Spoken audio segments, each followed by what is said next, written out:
So, good afternoon, ladies and friends. Good evening, according depend on your time zone.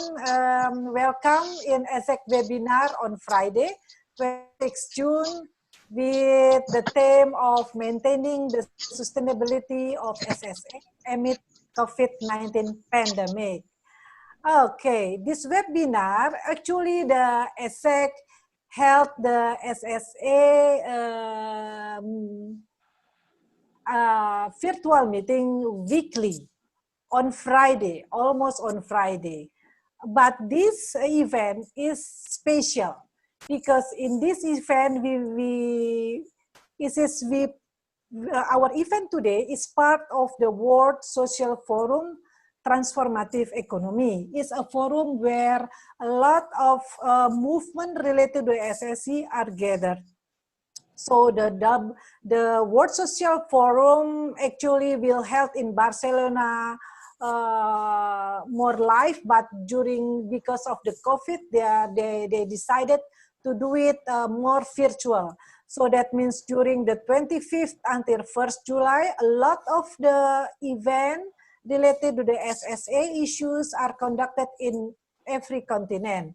I will share you, or Chandra will share you the link if you want to know, if you want to visit the webinar or the discussions, the debate held by the World Social Forum. You can check the chat for this. So for the today's meeting, ladies and gentlemen, yeah, so this is the special because the ASEC, ASEAN Solidarity Economic Council, network with the New Economy Network Australia. This is the ASEC in Oceanian area. And then we get support as well with the Bina Swadaya Foundations, as well with the RIPES. RIPES is an intercontinental network for social solidarity economy. This is like the ASEC, but more intercontinental. And the last, we network as well to have this event with the World Social Forum. That means our poster are posted as well globally to let the people from other continent knowing as well and attend this event. So briefly about the every regularly Friday meeting of the ASEC. This webinar actually is the continuations of the ASEC SSE Academy, which has been held weekly. This is we feel blessed by the lockdown. People cannot go anything. Then we found that we have the opportunity to meet more people via the Zoom. And then mostly that the ASEC meeting attended by the ASEAN members, the ASEC members, but I hope that this meeting will be as well attended as well by people from other country. But I don't see, I don't see the participants, but might be they will come later. In the ASEC Academy, we discussed many case studies shared by the participants. What they shared in the case study is actually not only the theory, but how the theory of the 5 dimensions is practiced into the grassroots initiatives. So in the SSA Academy, we are not just talking the concept, but we are talking as well about the practice. So, but we realize that the discussions is so limited during the SSE because so many things interesting we can explore in the SSE sessions. Then we realized that we need more to learn about the challenge. We don't have time just to discuss about what is the challenge actually to uphold the 5 dimensions of the SSE. Particularly during this COVID, you know, that is a lot of the poor people organizations get impact by the COVID. So we want as well to blend these discussions in the today's meeting. However, regardless that somebody might be for the first time attending this SSA Academy, like Bella, Jason, and so on, this workshop surely will be fruitful for you. because we can learn the 5 dimensions, the practice, the lesson learned to maintaining the SSA values.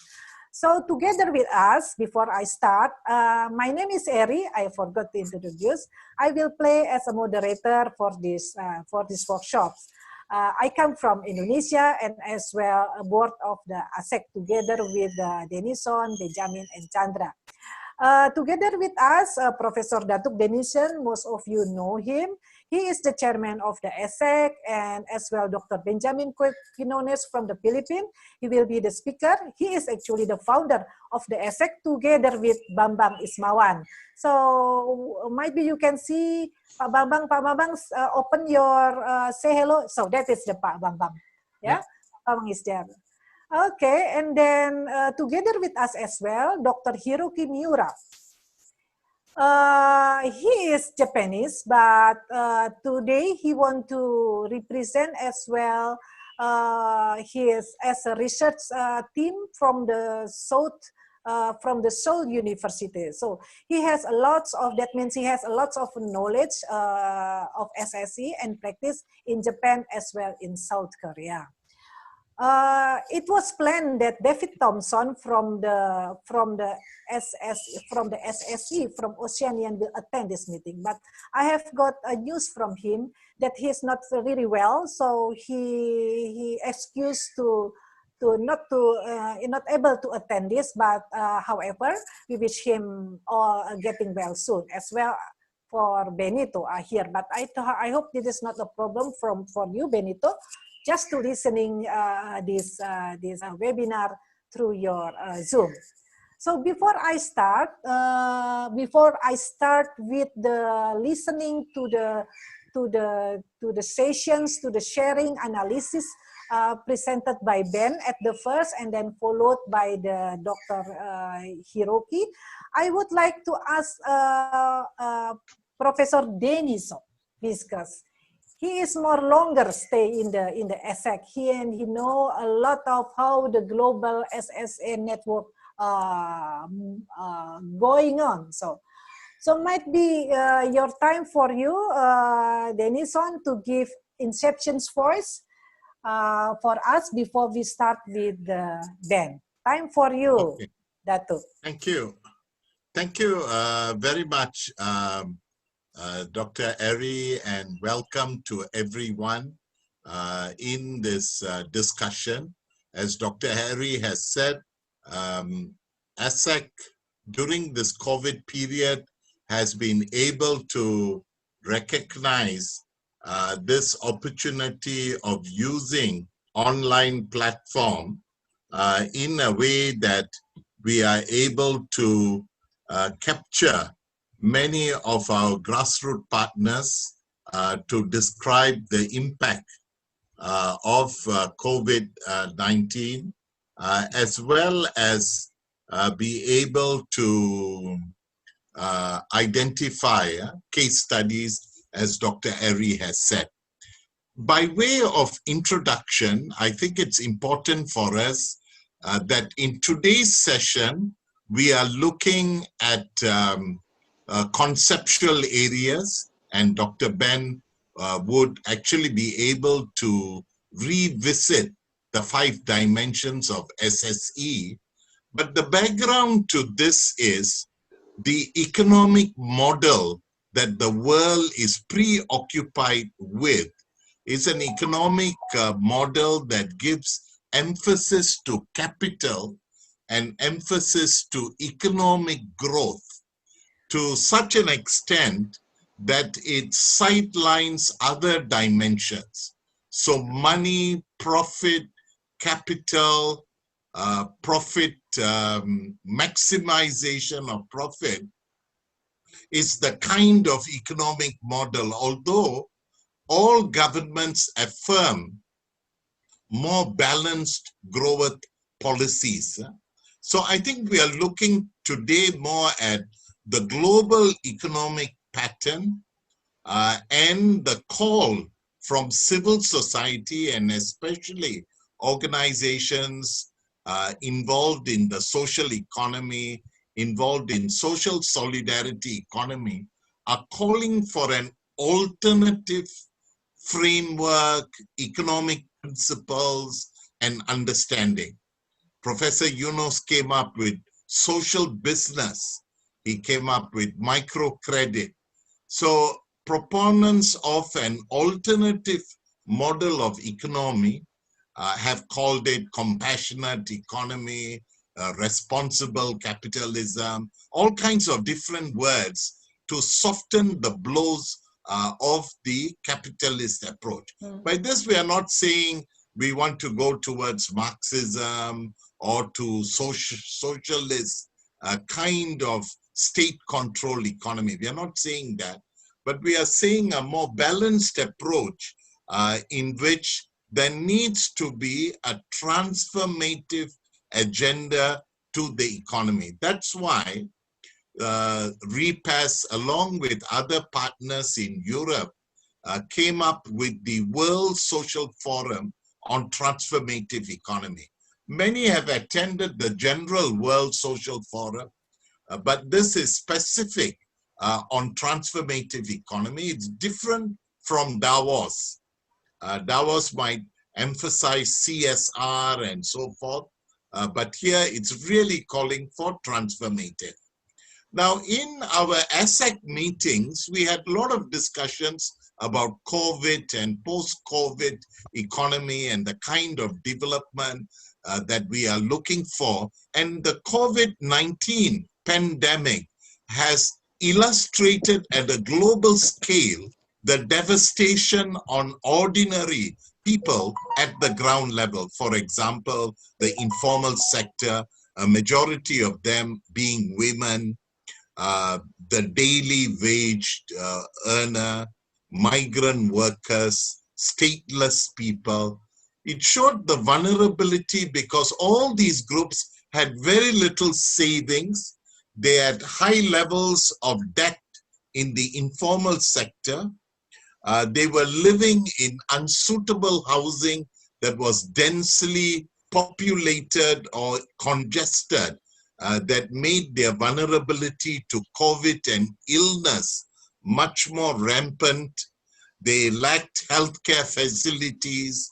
They were also impacted due to digital aspects because schools were closed and those who had internet, computers could continue their learning. So it's in this context that the acute situation of the global economic process, that various players around the world are then calling for an alternative. Now, in the ASEC experience, we have listened to so many grassroots experiences. They could be micro and small, they could be medium size, or they could be large, like SFR is working among 10,000 villages. Bina Swadaya, its outreach is large. HomeNet in Thailand, its outreach is extremely large among the informal sector and workers, and also across these groups that we begin to see strong cases. I think Dr. Ben's PowerPoint and also the other presentation will show the acute nature. I just want to raise 3 points that might help us in this ongoing discussion and set our minds. So we want economy, we want growth, we want prosperity, but we want something different from what was normal.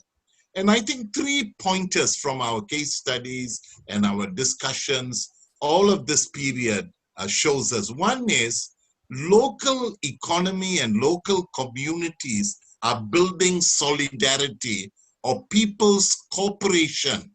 People are coming together in the local place, whether it's urban or rural, in a cooperative solidarity form to address their concerns. Government might be there. In many places it's absent. Big multinationals are not there because this is in an acute situation. Second, local people are building trust.